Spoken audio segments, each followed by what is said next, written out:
All right, guys, we've got some major crypto news to talk about. And really, what I want to address in this video is how the next 6 months can make us filthy rich if a few things happen. And I know you guys like the sound of that, right? Because this market right now is brutal. It's ugly. But it's ugly, and Bitcoin's $96,000, right? It's ugly, and XRP is $2.41. It's ugly, and Solana's $200. So we have to put things in perspective, but we also have to look and see what is very, very undervalued right now. And how do we think the next 6 months could drastically change crypto for the better? Because right now we have a lot of things coming down the pike, just not a lot of things like coming to fruition as fast as we want them to, and really as fast as they can. I mean, these things take time. Like in order to, put together what Trump is doing, what the cryptos are, and basically getting clear rules and guidelines for digital assets in the United States, wants to make crypto the hub and capital of the world. This is not going to happen overnight, but I think it can be starting to kind of come to fruition within the next 6 months. And that's what David Sachs has said. And our biggest gains might be after that, right? But I think from today, 6 months from now, we could honestly see some major gains in some particular areas and some, sectors in crypto. And I'm going to talk about those later on in the video. So make sure you guys stick around for that. But David Sachs, the crypto czar, they recently had a briefing. A lot of people were like, hey, this wasn't great, blah, blah, blah. But in a new discussion on the All In podcast, Sachs says the key thing for US regulators to look at right now when it comes to crypto is market structure, or defining the different assets within the digital asset ecosystems so that founders can build with more clarity. You love to hear this. And this is not something that's easy, right? He says it's called market structure. What are the definitions going to be? Because digital assets can be many things. Some are crypto. They're actually currencies. Then there are things that are crypto securities. Then there are things that are commodities. So this shows me that they're trying to figure this all out. Bitcoin is actually regulated as a commodity right now, he says. Okay.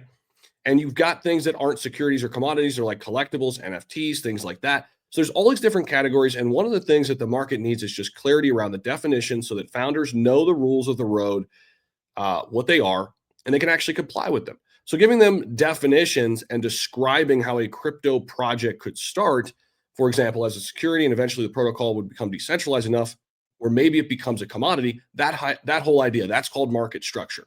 Sachs says that Republican control over the House legislators are now more likely to establish firm crypto regulations that can stick, unlike previous bills that had little effect. I think there's a pretty good chance we can get this done in the next 6 months.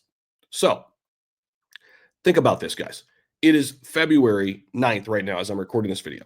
March, April, May, June, July, August.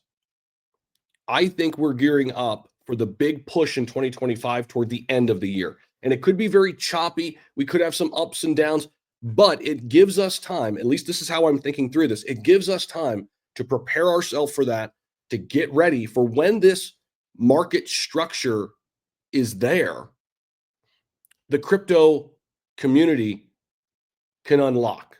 The crypto sector, the global market cap of crypto can explode, because institutions and retail will now have everything they need in order to get in.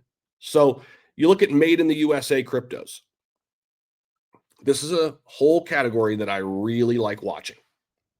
XRP, Solana, Dogecoin, they put Dogecoin in there, Cardano, Chainlink, Avalanche, Stellar, Sui, Hedera. Okay. These are some of the plays. Ondo's down to 132 right now. Algorand, you come down this list, guys, there are a ton of different directions you can go depending on what sectors you want exposure to.